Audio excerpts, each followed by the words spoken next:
ಕಾಂಗ್ರೆಸ್ನಲ್ಲಿ ಯಾರ್ಯಾರು ಅತೃಪ್ತರಿದ್ದಾರೋ, ಅಸಮಾಧಾನಿತರಿದ್ದಾರೋ, ಗುಂಪು ಕಟ್ಟಿಕೊಂಡು ಸಭೆಗಳನ್ನು ಮಾಡ್ತಾ ಇದ್ದಾರೋ, ಅಕಸ್ಮಾತ್ ಇದು ಪಕ್ಷ ವಿರೋಧಿ ಚಟುವಟಿಕೆವರೆಗೂ ಮುಂದುವರೆದರೆ ಎನ್ನುವ ಒಂದು ಭಯದಲ್ಲಿ ಸುರ್ಜೇವಾಲಾ ರಾಜ್ಯ ಉಸ್ತುವಾರಿ ಇದ್ದಾರೆ. ಅವರು ಕಾಂಗ್ರೆಸ್ಗೆ ಖಡಕ್ಕಾಗಿ ಒಂದು ವಾರ್ನಿಂಗನ್ನು ಕೊಟ್ಟಿದ್ದಾರೆ. ಸುರ್ಜೇವಾಲಾ ಅವರು ಎಲ್ಲರ ಎದುರುಗಡೆನೇ ಯಾವ್ಯಾವ ಸಚಿವರು ಸಭೆ ಮಾಡಬೇಕು ಅಂತ ಇದ್ರೋ, ಒಂದಷ್ಟು ಗುಂಪು ಕಟ್ಕೊಳ್ತಾ ಇದ್ರೋ ಇಂತಹವರಿಗೆ ಸುರ್ಜೇವಾಲಾ ಖಡಕ್ಕಾಗಿ ಎಚ್ಚರಿಕೆಯನ್ನು ಕೊಟ್ಟಿದ್ದಾರೆ. ಇವತ್ತು ಪಕ್ಷದ ಮಿತಿಯನ್ನು ಯಾರಂದರೆ ಯಾರು ಕೂಡ ಮೀರಬಾರದು, ಮೀರುವಂತಿಲ್ಲ ಅಂಥೇಳಿ ಒಂದು ಖಡಕ್ ಎಚ್ಚರಿಕೆಯನ್ನು ಉಸ್ತುವಾರಿ ಸಚಿವರು ರವಾನಿಸಿದ್ದಾರೆ. ಈ ಒಂದು ವಾರ್ನಿಂಗ್ಗೆ ಸಚಿವರು ತಲೆ ಕೆಡಿಸ್ಕೋತಾರಾ ಅಥವಾ ಅದಕ್ಕೂ ಕೂಡ ಅಯ್ಯೋ ನಾವೇನು ಕೇರ್ ಮಾಡಲ್ಲ ಅದಕ್ಕೆ ಅಂತ ಅಂದ್ಕೊಳ್ತಾರ ಗೊತ್ತಿಲ್ಲ. ಆದರೆ ಸುರ್ಜೇವಾಲಾ ಅವರ ಮಾತಿಗೆ ಕೆಂಡಾಮಂಡಲ ಆಗಬಹುದು. ಅವರ ಆ್ಯಕ್ಷನ್ ಏನಿರುತ್ತೆ ಅದು ಬೇರೆ ವಿಚಾರ.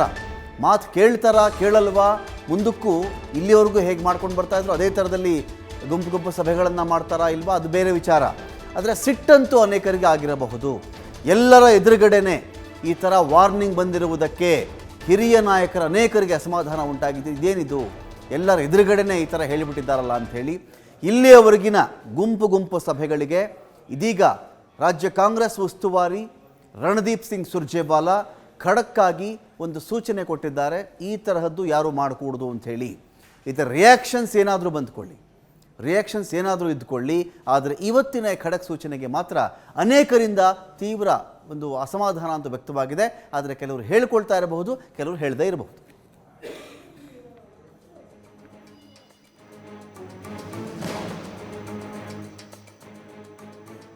ಇರುವಂತಹ ಸಂದರ್ಭದಲ್ಲಿ ಸೂಚನೆ ಕೊಡೋದು ಎಷ್ಟರ ಮಟ್ಟಿಗೆ ಸರಿ ಅಂತೇಳಿ ಪ್ರತ್ಯೇಕವಾಗಿ ಸಚಿವರನ್ನ ಕರೆದು ಹೇಳ್ಬೋದಿತ್ತು. ಸರಿ ಇದೆ, ಅದರಲ್ಲಿ ಏನು ತಪ್ಪಿದೆ? ಪಾರ್ಟಿ ಡಿಸಿಪ್ಲಿನ್ ಎಲ್ಲರೂ ಪಾಲನೆ ಮಾಡಬೇಕು, 1 to all ಹೇಳಿದ್ದಾರೆ. ಅದರಲ್ಲಿ ಏನು ತಪ್ಪಿಲ್ಲ, ಕರೆಕ್ಟ್ ಆಗಿ ಹೇಳಿದ್ದಾರೆ. ಸಭೆಗಳನ್ನೇ ಉದ್ದೇಶವಾಗಿ ಇಟ್ಕೊಂಡು ಈ ಮಾತನ್ನ ಹೇಳಿದ್ದಾರೆ ಅಂತ ಹೇಳಿ. ಸಭೆ ಅಂತ ಏನಿಲ್ಲ, ಪಾರ್ಟಿ ಬಿಟ್ಟು ಅವ್ರು ಹೇಳಿದ್ದು ಪಾರ್ಟಿ ದೊಡ್ಡದು, ಪಾರ್ಟಿ ಬಿಟ್ಟು ದೊಡ್ಡವ್ರು ಯಾರು ಇಲ್ಲ, ಅದು ಸರಿ ಹೇಳಿದ್ದಾರೆ. ಪಾರ್ಟಿ ಬಿಟ್ಟು ಏನಿಲ್ವಲ್ಲ, ನಮ್ಮ ಹೋರಾಟಗಳು ನಮ್ಮ ವಿಚಾರಗಳು ಇದರಿಂದ ಪಾರ್ಟಿ ಇದೆ, ಹೀಗಾಗಿ ನಮ್ಗೆ ಅದು ಕನ್ಸಿಡರ್ ಆಗೋಲ್ಲ. ಈಗ ಕಾರ್ಯಕರ್ತರು ಮುಖ್ಯ, ಸಚಿವರು ಮುಖ್ಯ ಅಲ್ಲ ಅಂತೇಳಿ ಡಿ.ಕೆ. ಶಿವಕುಮಾರ್ ಅವರು ಕೂಡ ಓಪನ್ ಆಗಿ ಹೇಳಿದ್ದಾರೆ. ಅದನ್ನು ನಾನು 10 ಸಲ ಹೇಳಿದ್ದೀನಿ. ಕಾರ್ಯಕರ್ತರಿಂದ ನಮ್ಮ ಸರ್ಕಾರ ಮಂತ್ರಿಗಳಾಗಿದ್ವಿ, ಸಿಎಂ ಆಗಿದ್ವಿ, ಕಾರ್ಯಕರ್ತರಿಗೆ ಪ್ರಾಮುಖ್ಯತೆ ಕೊಡಬೇಕಂತ ನಾವು ಕೂಡ ಹೇಳಿದ್ವಿ. ಇದನ್ನು ಅವರು ಕೂಡ ಹೇಳಿದ್ದಾರೆ. 2 ತಿಂಗಳು ಪರ್ಫಾರ್ಮೆನ್ಸ್ ನೋಡ್ತೀವಿ, ನಂತರದಲ್ಲಿ ನಾವು ತೀರ್ಮಾನ ತಗೊಳ್ತೀವಿ ಅಂತೇಳಿ ಓಪನ್ ಆಗಿ ಹೇಳಿದ್ದಾರೆ. ಸರ್, ಪರ್ಫಾರ್ಮೆನ್ಸ್ ನೋಡ್ತೀವಿ ಅಂತ ಹೇಳಿಲ್ಲ, ಪರ್ಫಾರ್ಮೆನ್ಸ್ ನೋಡ್ತೀವಿ ಅಂತ ಏನು ಹೇಳಿಲ್ಲ. ನಮ್ಮ ಈಗೇನು ವರದಿ ಪಡೆದಾರ ಅದು ಸಪ್ರೇಟು, ವಿಸ್ತೀರ್ಣೆ ಸಪ್ರೇಟ್ ಆಗಿದೆ, ಬೇರೆ ಇದೆ, ಅದಕ್ಕೂ ಲಿಂಕ್ ಇಲ್ಲ. ಸರ್, ಮತ್ತೇನಾದರೂ ದಲಿತ ಸಮುದಾಯದ ಸಚಿವರ ಸಭೆ ನಡೆಸ್ತೀರಾ ಸರ್? ರಾಜ್ಯ ಕಾಂಗ್ರೆಸ್ ಉಸ್ತುವಾರಿ ರಣದೀಪ್ ಸಿಂಗ್ ಸುರ್ಜೇವಾಲಾ ಬರೀ ವಾರ್ನಿಂಗ್ ಕೊಡೋಕ್ಕಷ್ಟೇ ಬಂದ್ರಾ? ಅದಷ್ಟೇ ಅವ್ರ ಕೆಲಸ ಇತ್ತಾ? ಅಷ್ಟಕ್ಕೆ ಅವರು ವಾರ್ನಿಂಗ್ ಕೊಟ್ಬಿಟ್ಟು ಸುಮ್ಮನೆ ಆದ್ರೆ ಇಲ್ಲ.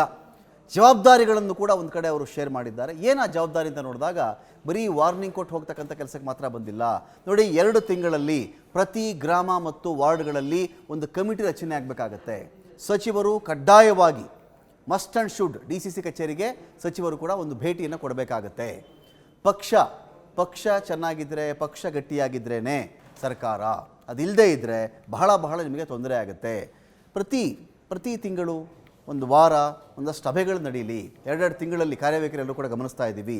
ಎಲ್ಲ ಶಾಸಕರು ಸಚಿವರು ಶಿಸ್ತನ್ನು ಮೀರ್ಕೂಡ್ದು. ಪಕ್ಷದಿಂದಲೇ ಸರ್ಕಾರ ಇರೋದು, ಪಕ್ಷ ಇಲ್ಲದೆ ಇದ್ದರೆ ಏನೂ ಆಗಲ್ಲ. ಕಾರ್ಯಕರ್ತರಾಗಲಿ ಮುಖಂಡರಾಗಲಿ ಅವರೆಲ್ಲರೂ ಕೂಡ ಸಚಿವರೊಂದಿಗೆ ವರ್ಕ್ ಮಾಡಬೇಕವರು. 2 ತಿಂಗಳಲ್ಲಿ ನಿಮ್ಮ ಇಲಾಖಾ ಕಾರ್ಯವೈಖರಿ ಸರಿ ಇರಬೇಕು. ಪಕ್ಷದ ಅಧ್ಯಕ್ಷರಿಂದಾನೂ ಕೂಡ ಶಾಸಕರು ಸಚಿವರಿಂದ ನಾವು ಮಾಹಿತಿ ಪಡ್ಕೊಳ್ತೀವಿ.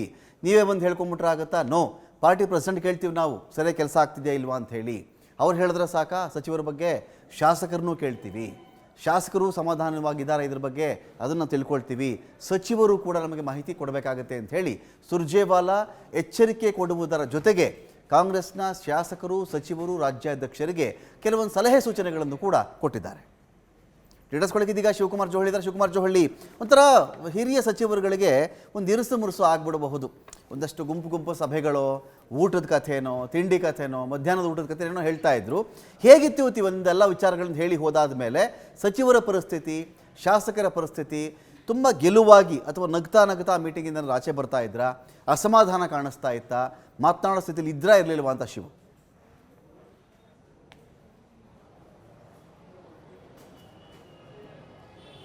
ರಮಕಾಂತ್ ಇದೇ ಜನವರಿ 21ರಂದು ಬೆಳಗಾವಿಯಲ್ಲಿ ಗಾಂಧಿ ಭಾರತ್ ಕಾರ್ಯಕ್ರಮ ನಡೀತಾ ಇದೆ. ಆ ಕಾರ್ಯಕ್ರಮದ ರೂಪುರೇಷೆಗಳನ್ನು ಸಿದ್ಧಪಡಿಸ್ಕೊಳ್ಳೋದಕ್ಕೆ ಕಾರ್ಯಕ್ರಮವನ್ನು ಯಶಸ್ವಿಗೊಳಿಸಬೇಕು ಅನ್ನುವಂಥ ನಿಟ್ಟಿನಲ್ಲಿ ಇವತ್ತು ಭಾರತ್ ಜೋಡೋ ಭವನದಲ್ಲಿ ಕಾಂಗ್ರೆಸ್ ನಾಯಕರ ಒಂದು ಸಭೆಯನ್ನು ಕರೆಯಲಾಗಿತ್ತು. ರಾಜ್ಯ ಉಸ್ತುವಾರಿಯಾಗಿರುವಂಥ ರಣದೀಪ್ ಸಿಂಗ್ ಸುರ್ಜೇವಾಲಾ, ಮುಖ್ಯಮಂತ್ರಿ ಸಿದ್ದರಾಮಯ್ಯ, ಹಾಗೆ DCM DK ಶಿವಕುಮಾರ್ ಸೇರಿದಂತೆ ಸಚಿವರು, ಶಾಸಕರು, ಪರಿಷತ್ ಸದಸ್ಯರು, ಎಂಪಿಗಳು ಎಲ್ಲರೂ ಕೂಡ ಈ ಒಂದು ಸಭೆಯಲ್ಲಿ ಭಾಗಿಯಾಗಿದ್ದಂಥ ಸಂದರ್ಭದಲ್ಲಿ ರಾಜ್ಯ ಉಸ್ತುವಾರಿಯಾಗಿರುವಂಥ ಸುರ್ಜೇವಾಲಾ ಕೆಲವೊಂದಷ್ಟು ಮಾತುಗಳನ್ನು ಹೇಳ್ತಾರೆ ಮತ್ತು ನೇರವಾಗಿ ಸಚಿವರಿಗೆ ವಾರ್ನಿಂಗನ್ನು ಮಾಡ್ತಾರೆ. ಸಭೆಗಳನ್ನು ನೀವು ಪದೇ ಯಾರು ದಲಿತ ಸಮುದಾಯದ ಸಚಿವರು, ಶಾಸಕರ ಒಂದು ಡಿನ್ನರ್ ಪಾರ್ಟಿಗಳನ್ನು, ಲಂಚ್ ಪಾರ್ಟಿಗಳನ್ನು, ಹಾಗೆ ಟಿಫನ್ ಪಾಲಿಟಿಕ್ಸನ್ನು ಮಾಡ್ತಾ ಇದ್ರು, ಅಂಥವ್ರಿಗೆ ನೇರವಾಗಿ ಎಚ್ಚರಿಕೆಯನ್ನು ಕೊಟ್ಟಿದ್ದಾರೆ. ಯಾರೂ ಕೂಡ ಶಿಸ್ತನ್ನು ಮೀರಬಾರ್ದು. ಕಾಂಗ್ರೆಸ್ ಪಕ್ಷ ಅಂದರೆ ಅದು ಶಿಸ್ತು. ಆ ಶಿಸ್ತನ್ನು ಯಾರು ಮೀರ್ತೀರಿ ಅಂಥವ್ರ ಮೇಲೆ ನಾವು ಕ್ರಮವನ್ನು ತೆಗೆದುಕೊಳ್ಬೇಕಾಗತ್ತೆ ಅನ್ನುವಂಥ ಎಚ್ಚರಿಕೆಯನ್ನು ಸಚಿವರಿಗೆ ರವಾನೆ ಮಾಡಿದ್ದಾರೆ. ಮತ್ತೊಂದು ಕಡೆ ಸಚಿವರ ಪರ್ಫಾರ್ಮೆನ್ಸ್ ಬಗ್ಗೆ ಕೂಡ ಈಗಾಗಲೇ ಸಾಕಷ್ಟು ಚರ್ಚೆಗಳಾಗ್ತಾ ಇತ್ತು. ಸಂಪುಟ ಪುನಾರಚನೆ ಆಗುತ್ತೆ, ಕೆಲವರು ಸಚಿವರನ್ನು ಕೈಬಿಟ್ಟು ಆ ಜಾಗಕ್ಕೆ ಕೆಲವರು ಹೊಸಬರಿಗೆ ಅವಕಾಶವನ್ನು ಮಾಡಿಕೊಡ್ಲಾಗತ್ತೆ ಅನ್ನುವಂಥದ್ದು ಕಳೆದ 1 ತಿಂಗಳಿಂದಲೂ ಕೂಡ ಚರ್ಚೆ ಆಗ್ತಾ ಇದೆ. ಸೊ ಹಾಗಾಗಿ ಇಲ್ಲಿ ಸಚಿವರಿಗೆ ನೇರವಾಗಿ, ಯಾಕೆಂದರೆ ಅವತ್ತು ನೀವು ಹೋದ್ರೆ ಒಂದು ವೇಳೆ ಅದು ದೊಡ್ಡ ಮಟ್ಟದ ಗಾಯ ಆಗತ್ತೆ, ಆಗ ಜೇನುಗೂಡಿಗೆ ಕಲ್ಲೆಸ್ದಾಗ ಆಗತ್ತೆ. ಆಗ ಯಾರು ಸಂಪುಟದಿಂದ ಕೈ ಬಿಡ್ತೀರಿ ಅವರೆಲ್ಲರೂ ಕೂಡ ತಿರುಗಿ ಬೀಳ್ತಾರೆ.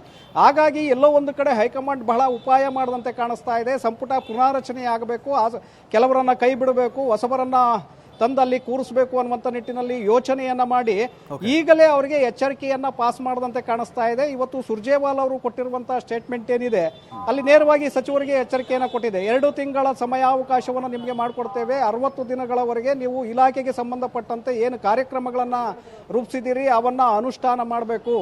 ಪಕ್ಷದ ಜಿಲ್ಲಾ ಕಚೇರಿಗಳಿಗೆ ಭೇಟಿಯನ್ನು ಕೊಡಬೇಕು, ಕಾರ್ಯಕರ್ತರು ಮುಖಂಡರ ಕುಂದುಕೊರತೆಗಳನ್ನು ಆಲಿಸಬೇಕು, ಪಕ್ಷವನ್ನು ಬೂತ್ ಮಟ್ಟದಲ್ಲಿ ನೀವು ಸಂಘಟನೆಯನ್ನು ಮಾಡಬೇಕು, ಬೂತ್ ವಾರು ವಾರ್ಡ್ ವಾರು ನೀವು ಸಮಿತಿಗಳನ್ನು ರಚನೆ ಮಾಡಬೇಕು ಅನ್ನುವಂಥ ಒಂದು ಎಚ್ಚರಿಕೆಯನ್ನು ಕೊಟ್ಟಿದ್ದಾರೆ. ಇದೆಲ್ಲವನ್ನು ಕೂಡ ನಾವು 60 ದಿನಗಳ ಕಾಲ ನಾವು ಎಲ್ಲವನ್ನೂ ಕೂಡ ಗಮನಿಸ್ತಾ ಇರ್ತೇವೆ.